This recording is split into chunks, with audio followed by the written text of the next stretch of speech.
Assalamu alaikum everyone.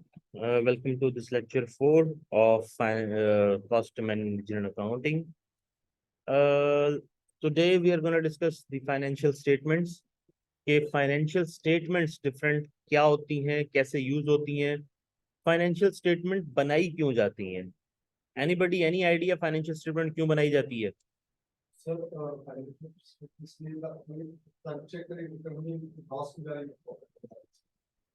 Yes कि ये हमें पता चल जाए कि कंपनी प्रॉफिट में है, लॉस में है। यस, ये भी एक रीजन है फाइनेंशियल स्टेटमेंट्स बनाने का।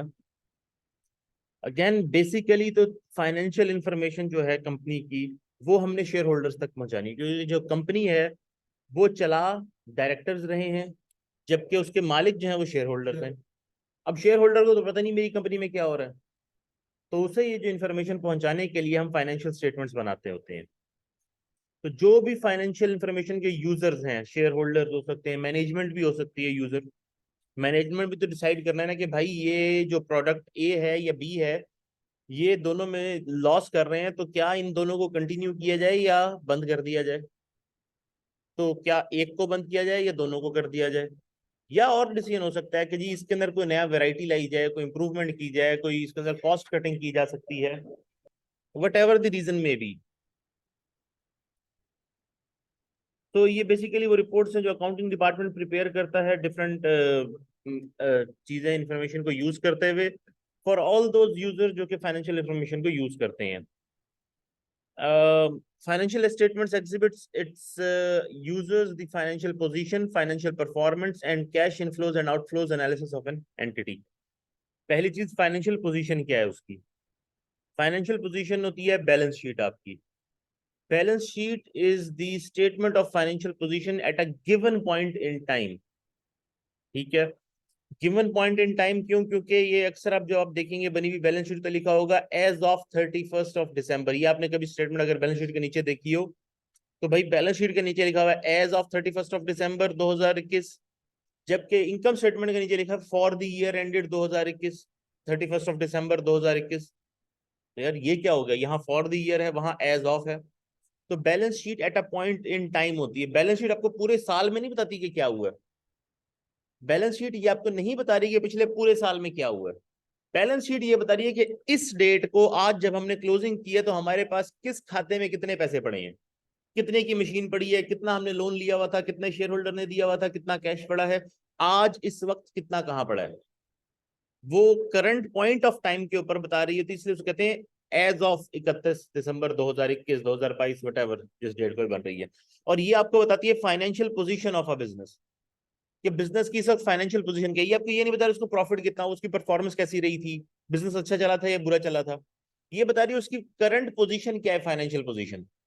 इतने के एसेट्स पड़े हैं, इतने हमने लोन से लिए हुए हैं, इतने हमारे जो हैं शेयर होल्डर इक्विटी से आए हुए, पोजीशन बताई जा रही है फाइनेंस की। देन दूसरी चीज है फाइनेंशियल परफॉर्मेंस। ये आपको इनकम स्टेटमेंट बताती है। सो इनकम स्टेटमेंट क्या है? तमाम incomes minus the expenses for a given period of time. इसलिए मैंने कहा ना फॉर द ईयर एंडेड, कि पूरे साल में इतनी सेल से इतनी इनकम हुई, इसके ऊपर इतने खर्चे आए, ये खर्चे निकालकर इतना हमारा प्रॉफिट पूरे साल में बचा है। तो फॉर द होल ईयर जो परफॉर्मेंस बता रही है आपको फाइनेंशियल परफॉर्मेंस के, जी अच्छी परफॉर्मेंस की है, बुरी की है, प्रॉफिट हुआ है, लॉस हुआ है, ब्रेक इवन हुआ है, तो जो भी हुआ है वो आपको इनकम स्टेटमेंट से पता चल जाता है।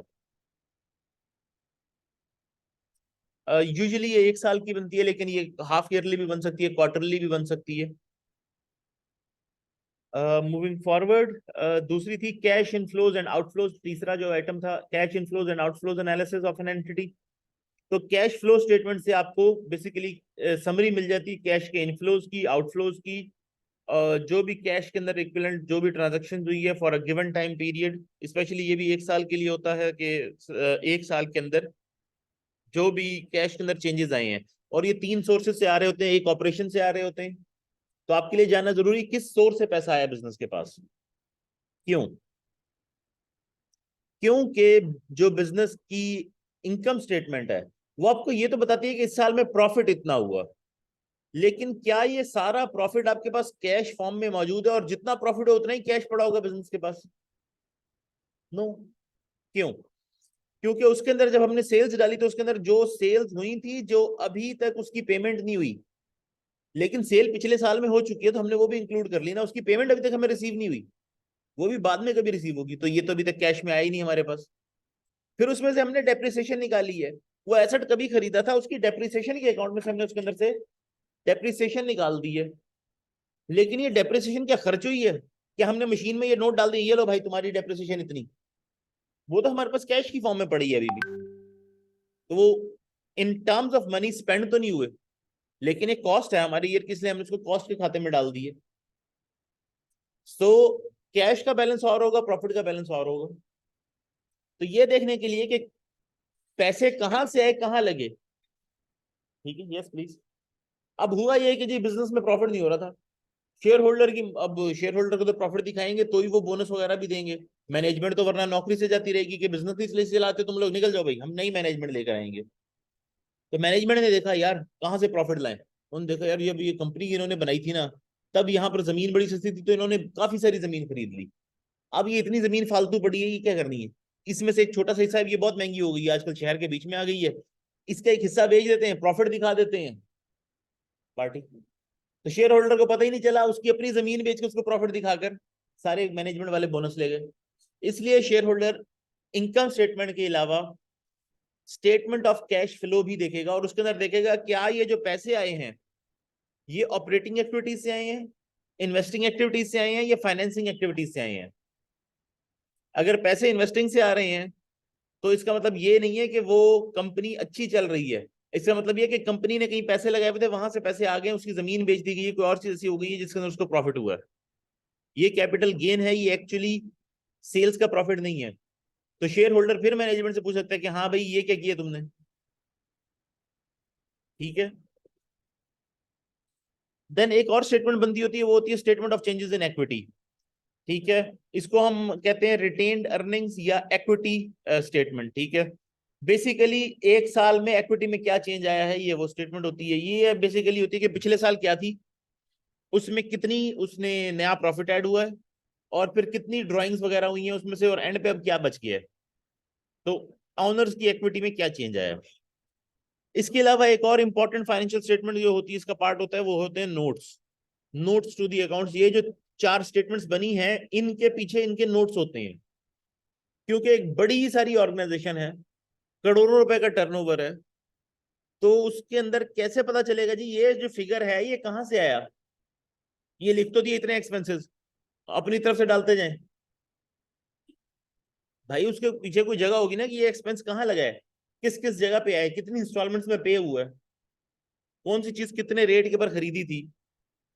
तो वो सारी जो डिटेल्स होती हैं उसकी कि इसके अंदर क्या क्या शामिल है, ये किस तरह से कैलकुलेट किया गया। सिर्फ डेप्रिसिएशन ही है, मैनेजमेंट की मर्जी है, इस साल डेप्रिसिएशन कम डाल दो प्रॉफिट बढ़ जाएगा, इस साल ज्यादा डाल दो प्रॉफिट वैसे ज्यादा है तो नॉर्मलाइज हो जाएगा।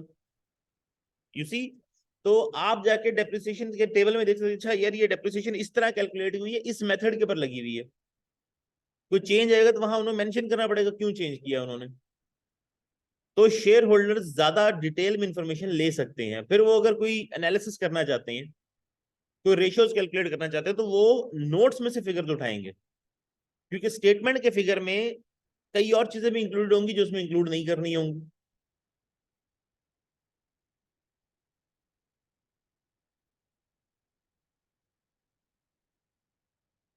अब कॉस्ट अकाउंटिंग के अंदर कौन सी स्टेटमेंट्स प्रोड्यूस की जाती हैं, ये हम वैसे डिस्कस कर चुके हैं ऑलरेडी, हमने बनाई भी है पिछले लेक्चर में। Cost of goods manufacture statement और cost of goods sold statement, कि वो कॉस्ट जिसके जो लगी है गुड्स को मैन्युफैक्चर करने के ऊपर, और फिर वो कॉस्ट जो उसको सेल करने के लिए लगी है। So cost of goods manufactured statement and cost of goods sold statement. Again ये हम थॉरली वैसे डिस्कस कर चुके हैं। हाँ, बिजनेस के फॉर्म्स क्या हो सकती हैं बिजनेस एंटिटीज की। तो एक मैन्युफैक्चरिंग एंटिटी होती है, ये मैन्युफैक्चरिंग का काम करेगी, चाहे कपड़ा बनाए, बॉल पेन बनाए, ये डस्टर बनाए, ये टेबल बनाए, ये चीजें मैन्युफैक्चर करने का काम करते हैं।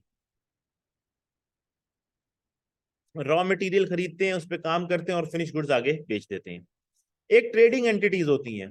ट्रेडिंग एंटिटी ये होती है कि जैसे ही आपके किराने के स्टोर हैं, ये कुछ चीज खुद नहीं बनाते। तो किराने के स्टोर वाले, जनरल स्टोर वाले कुछ खुद बना रहा होता बैठ के वहां पर, नो। वो एक जगह से माल खरीदता है और दूसरी जगह पे बेच देता है। अब मैंने एक जगह पे देखा ये डस्टर सही रेट पे मिल रहे हैं, मैंने वहां से उठाया एक बैच, 100 डस्टर उठाया, यहाँ यूनिवर्सिटी के अंदर एक छोटी सी सेटअप खोला और यहाँ पर बेचना शुरू कर दी क्योंकि यहाँ आपको जरूरत है। So that would be a trading entity, कि मैं एक जगह से माल उठाता हूँ और आगे बेच देता हूँ। होलसेल, रिटेल, ये सारा ट्रेडिंग के अंदर आ जाएगा। Then service entities. Service entities क्या करती हैं? जैसे कि आईयूबी, हम ना तो कोई चीज मैन्युफैक्चर करके बेचते हैं, ना ही हम किसी से माल खरीदते हैं और उसको यहां लाकर बेच देते हैं। हम सर्विस प्रोवाइड कर रहे हैं। इस तरह से कई और कंपनीज होती हैं जो कंसल्टेंसी की सर्विस प्रोवाइड कर रही होंगी, कोई और सर्विस प्रोवाइड कर रहे होंगे, आपको इंटरनेट की सर्विस प्रोवाइड की जा रही होगी। सर्विस इंडस्ट्री के अंदर इंटेंजिबल प्रोडक्ट्स बेसिकली आपको बेचे जा रहे हैं। तो education is a service.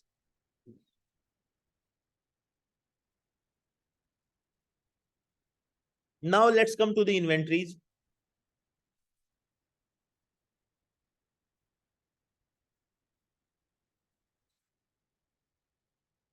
Inventory जो होती है ये क्या चीज होती है? Any idea, anyone?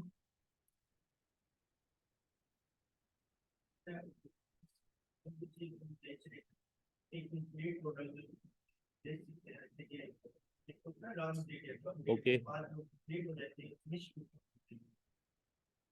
Well, not 100% correct, 50% correct है आप।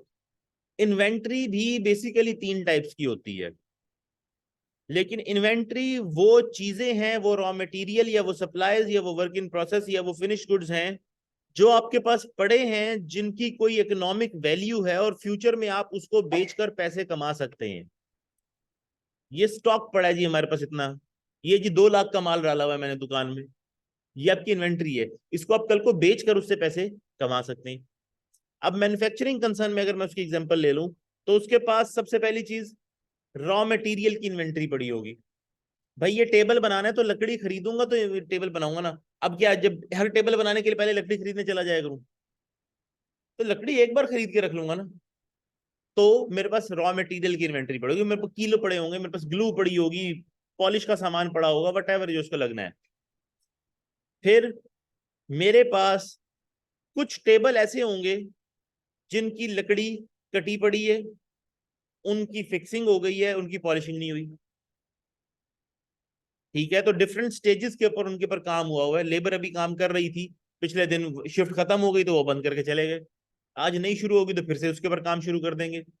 लेकिन वो भी मेरी इन्वेंट्री तो है ना, वो रॉ मटेरियल तो है नहीं पड़ा इस वक्त। वो लकड़ी कट चुकी है, साफ हो चुकी है, प्लेन हो चुकी है, तैयार होने वाला है प्रोडक्ट, उसकी पॉलिशिंग रहती है।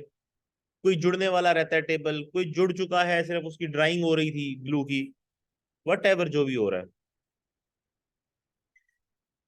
और अगेन, अब ये मेरी है वर्क इन प्रोसेस इन्वेंटरी, इस पे मेरा खर्चा लग चुका है, मेरी लेबर भी लग चुकी है इसके ऊपर, और ये रॉ मटेरियल की फॉर्म में भी नहीं रहा, लेकिन अभी ये फिनिश गुड भी नहीं बना, अभी ये वर्क इन प्रोसेस है, अभी इस पे काम चलेगा।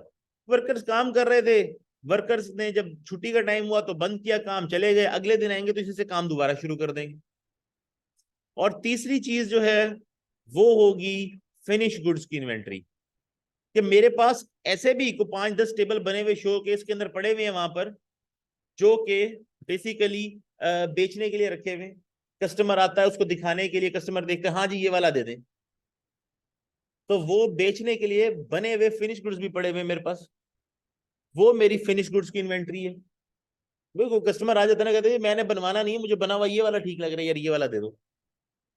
तो 5-10 का माल मेरे पास बना भी पड़ा है, या कोई बड़ा ऑर्डर आ जाता है कभी, तो टेबल मेरे पास पहले से बने पड़े होंगे, तो मैं को 2-4 और बनाकर वो ऑर्डर पूरा करके दे सकता हूँ।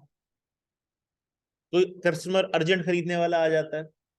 या हमारे पास भाई अब अगर नई टेबल का ऑर्डर आया, तो लेबर को वेला बिठाई रखूं, भाई तुम बना के रखो उतनी देर, जो 2-4 हमारे पॉपुलर मॉडल हैं, आज नहीं तो कल, कल नहीं तो परसों बिक जाएंगे। अब लेबर को वेला तो नहीं बिठा सकते ना कि लेबर ये तुम आराम से बैठो भाई, जब ऑर्डर आएगा तब टेबल बनाएंगे। और जब 5-10 बने पड़े होंगे तो सैंपल कस्टमर को भी आप दिखा सकते हो। तो वो जो फिनिश गुड्स की इन्वेंट्री आपके पास पड़ी हुई है वो भी आपकी इन्वेंट्री है।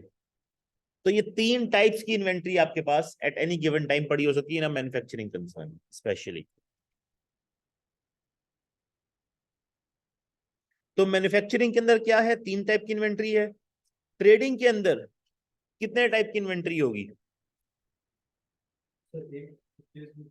यस, क्योंकि उसने फिनिश गुड्स ही परचेज किया और उसको एज इट इज आगे बेच देना है, तो वही उसकी इन्वेंट्री है। और सर्विसेज के अंदर, यस, सर्विसेज के अंदर उसके पास कोई प्रोडक्ट नहीं है फिजिकली जो पड़ा हुआ है। बात ये आपसे किसी ने कहा जी कि मुझे आप ये सर्विस प्रोवाइड कर दें, लेट सपोज आपने कंसल्टेंसी ले ली है जी, हमने जी ये प्रोजेक्ट लगाना है, इसके लिए हमें फिजिबिलिटी बना कर दें। अब फिजिबिलिटी एक दिन में तो नहीं बन जानी, एक घंटे में तो नहीं बन जानी, उसको लेट सपोज महीना लग सकता है। कोई बड़ा complicated project, let suppose steel mill, Pakistan steel mill बनानी है, या पाकिस्तान में कोई जी ये आपने कालाबाग डैम बनाना है, उसका पावर प्लांट क्या कुछ, उसकी जियोलॉजिकल सर्वे होना है, पता नहीं क्या कुछ होगा, फिर देखा जाएगा यहाँ रॉक ठीक है, यहाँ बनाया जाएगा, डिजाइन क्या बनाया जाएगा, उसकी फिजिबिलिटी बनने में 3 साल लग सकते हैं। तो अब 3 साल तक मतलब 3 बार उसके अंदर एनुअल रिपोर्ट आ जाएगी, तो उसमें क्या लिखेंगे? उस पर खर्चा तो हुआ है। क्यों?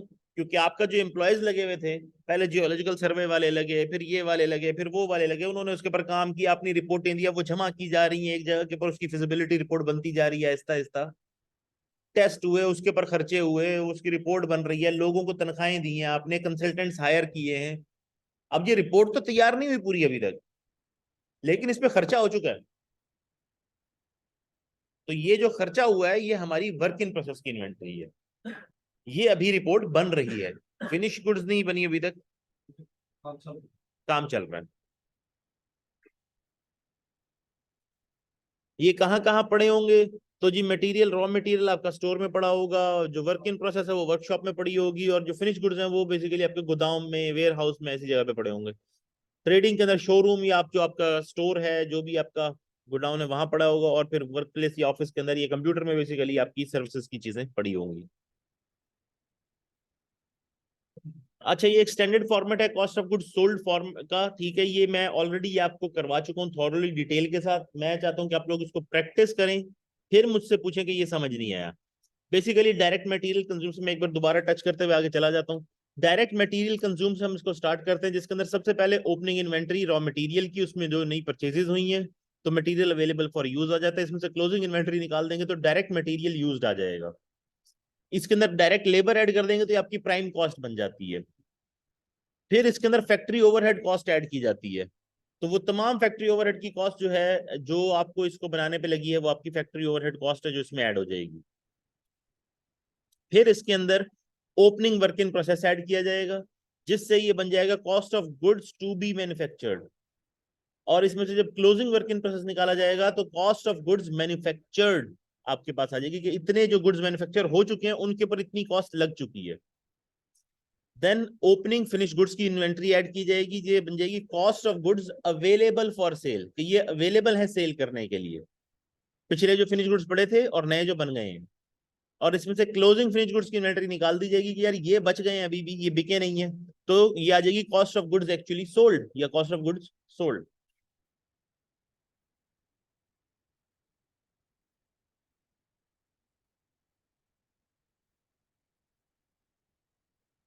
अब बेसिकली एक cost of goods sold statement बनाने के लिए आपको 6 एलिमेंट्स की जरूरत पड़ती है।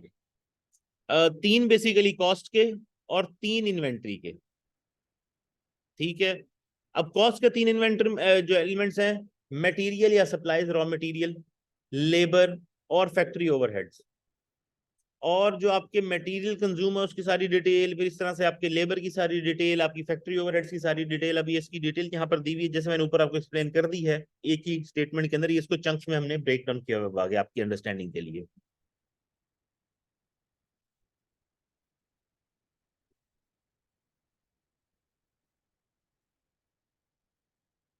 और फिर ये जो आपकी कॉस्ट है आपकी जो इन्वेंट्री की है, वो तीनों आपको पता है, raw material, work in process और फिनिश गुड्स की इन्वेंट्री। तो ये आपको चंक्स में डिवाइड करके सारा आगे समझाया गया है।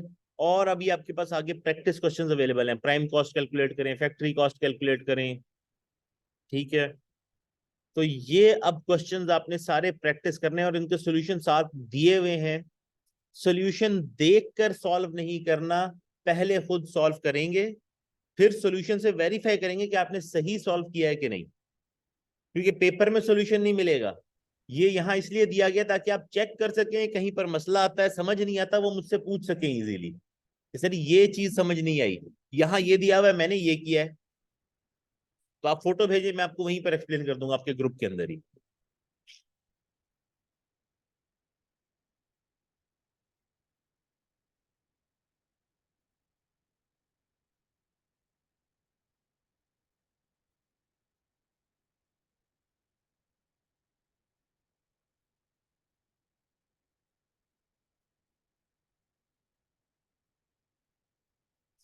अब ये स्टैंडर्ड फॉर्मेट्स हैं, ठीक है, जो आपकी कॉस्ट के हैं, ये पेज नंबर 22 के ऊपर।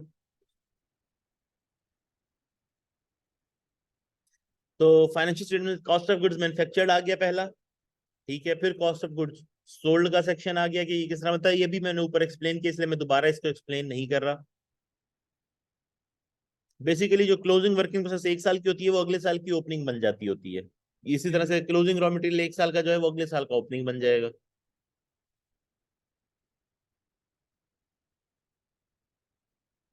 ये अगेन वही पूरी स्टेटमेंट बनाने का तरीका आ गया है। फिर कॉस्ट ऑफ गुड्स सोल्ड का तरीका आ गया है। हाँ, अब आ गया इनकम स्टेटमेंट का स्टैंडर्ड तरीका। तो एंटिटी का नाम, कंपनी का नाम जो भी है, ABC company, income statement for the year ended 2022। Sales कितनी की हुई थी जी? 6 लाख की हुई। कॉस्ट ऑफ गुड सोल्ड हमने ऊपर कैलकुलेट की जी, 3 लाख की थी, तो हमारा ग्रॉस प्रॉफिट आ गया 3 लाख रुपए। सेल्स में से हमने कॉस्ट ऑफ गुड सोल्ड निकाल दी 3 लाख। अब ये देख लें यहाँ कितनी को मुश्किल चीज है कि आपने सिर्फ प्लस माइनस करना है, कोई मल्टीप्लाई नहीं है, कोई डिवाइड नहीं है, सिर्फ आपको ये पता चलना चाहिए कि आपने किस चीज में से किस चीज को माइनस करना है। तो सेल्स है तो ये आपका रेवेन्यू है, इसमें से आपने कॉस्ट निकालनी है, तो आपके पास प्रॉफिट आ जाएगा, तो ग्रॉस प्रॉफिट आ गया। कॉस्ट ऑफ गुड सोल्ड निकाली तो प्रॉफिट आ गया, ग्रॉस प्रॉफिट। अब इसमें से आपने आपके ऑपरेटिंग एक्सपेंसेस निकालने हैं कि सेल करने के लिए भी खर्चे हो ना, सेलिंग और मार्केटिंग एक्सपेंस, डिस्ट्रीब्यूशन का एक्सपेंस, एडमिनिस्ट्रेशन का एक्सपेंस।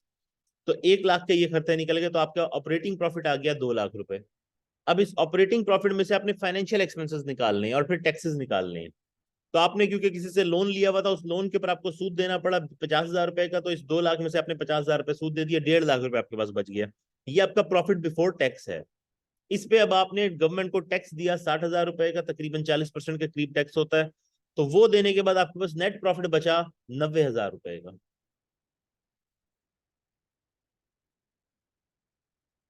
अच्छा, अप्लाइड फैक्ट्री ओवरहेड कॉस्ट या प्री डिटरमिन्ड एफओएच, ये मैं पिछले लेक्चर के अंदर वैसे करवा चुका हूँ डिटेल के साथ।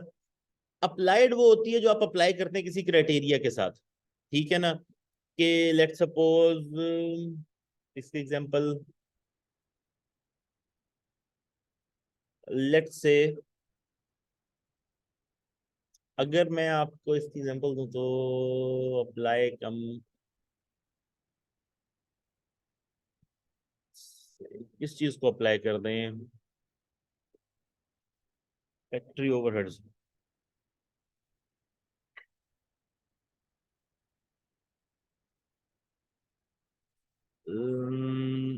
लेट सपोज मैं आपसे ये कह देता हूं कि हमारी जो फैक्ट्री ओवरहेड्स की कॉस्ट है, अब इसको किस तरह से अप्लाई किया जाए। Let suppose based on labour cost है जी, ये हम लेबर की बेस के ऊपर अप्लाई करते हैं हर बार फैक्ट्री ओवरहेड कॉस्ट, कि लेबर का 150% हमारा ओवरहेड लग जाता है। तो लेबर जब लगी लेट सपोज 1 लाख की, तो 1.5 लाख रुपए की हमारी ओवरहेड की कॉस्ट लग जाती है, तो आपने 1.5 लाख अप्लाई कर देंगे फैक्ट्री ओवरहेड कॉस्ट। तो लेबर का 150%, लेबर का 100%, मतलब जितनी लेबर लगी है लाख, तो लाख फैक्ट्री ओवरहेड लग जाएंगे। इसी तरह से लेबर का 200%, तो लाख रुपए की लेबर लगी है तो 2 लाख रुपए आपके ओवरहेड्स में लग जाएंगे, ठीक है।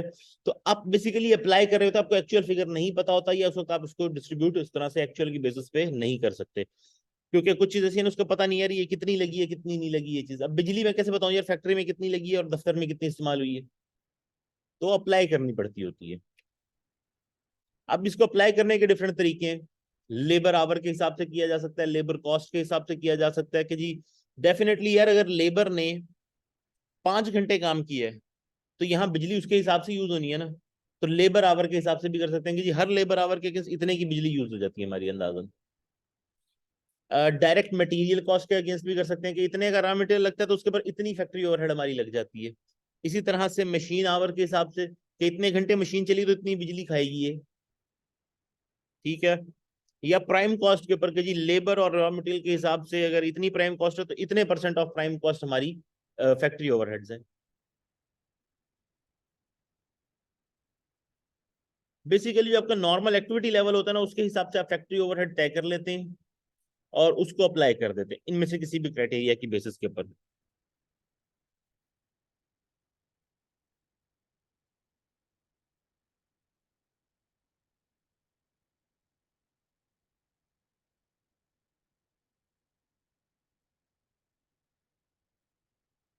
हाँ ये इसकी एग्जांपल भी आ गई। Total factory cost based on applied FH cost. तो डायरेक्ट मटेरियल हमने लगाया था 90,000 का, हमारी जो फैक्ट्री ओवरहेड्स है वो हम 150% of direct labour cost apply करेंगे। अच्छा ये चीज आपने याद रखनी है, मैंने वहां पेपर में क्या लिखे, मैंने क्या डायरेक्ट लेबर कॉस्ट का 150% कहा है या डायरेक्ट लेबर आवर्स का 150 कहा है। उसके हिसाब से डायरेक्ट आवर होंगे ना उसके हिसाब से मैं डॉलर्स में दूंगा, हर घंटे के हिसाब से इतने डॉलर इतने रुपए। जबकि जब कॉस्ट होगी लेबर कॉस्ट तो उसके हिसाब से परसेंटेज में आएगा, इतने परसेंट ऑफ दैट। या yes, come on. Okay so similarly यहाँ पर ये कॉस्ट के लेबर कॉस्ट के हिसाब से 150% है, तो डायरेक्ट मटेरियल 90,000 का लगा है और डायरेक्ट लेबर 60,000 की लगी है हमारी, ठीक है। हमारी प्राइम कॉस्ट हो गई 1.5 लाख रुपया, क्योंकि हमारे फैक्ट्री ओवरहेड जो अप्लाइड है वो 150% है ऑफ दी लेबर कॉस्ट। तो लेबर 60 है, इसका 150% बना 90,000, तो वो इसमें ऐड हो जाएगा, तो टोटल फैक्ट्री कॉस्ट हमारी 2,40,000 हो जाएगी।